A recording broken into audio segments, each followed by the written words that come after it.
जुलेदा सामरान से ताल्लुक़ रखने वाले अफराद का डिप्टी कमिश्नर केज के दफ्तर के सामने धरना बदस्तूर 5वें रोज़ भी जारी। लापता अफराद की बाज़ियाबी तक धरना जारी रखने का अटल फैसला। गुज़िश्ता रोज़ चेयरमैन ज़िला कौंसिल केज मीर होतमान बलोच और एडीसी केज खलील मुराद ने धरना गाह जाकर लापता अफराद के लवाहिकीन और धरना के सरबराहान से मुलाकात की और इस शर्त पर इनसे धरना ख़त्म करने की दरख्वास्त की। वो लापता अफराद की बाज़ियाबी के लिए अमली तौर पर कोशिशों में लगे हुए और एक हद तक इन्हें कामयाबी मिली है। उन्होंने धरना देने वालों को बावर कराया कि अगर उन्होंने धरना ख़त्म किया तो लापता अफराद 3-4 दिन के अंदर आपके सामने होंगे और इन्हीं कोशिशों के नतीजे में आज शाम तक एक लापता शख्स को ख़ानदान के हवाले किया जाएगा।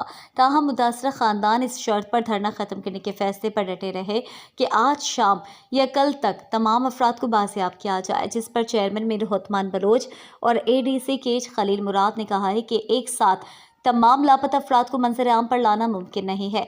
इसके लिए हम मरहलावार अपनी कोशिशों को जारी रखेंगे, लेकिन इस पर मुतासरा ख़ानदान को मुतमईन नहीं किया जा सका और मुज़ाकरात का ये अमल ताहाल ताअतुल का शिकार है और लापता अफराद की बाजियाबी के लिए धरना जारी है।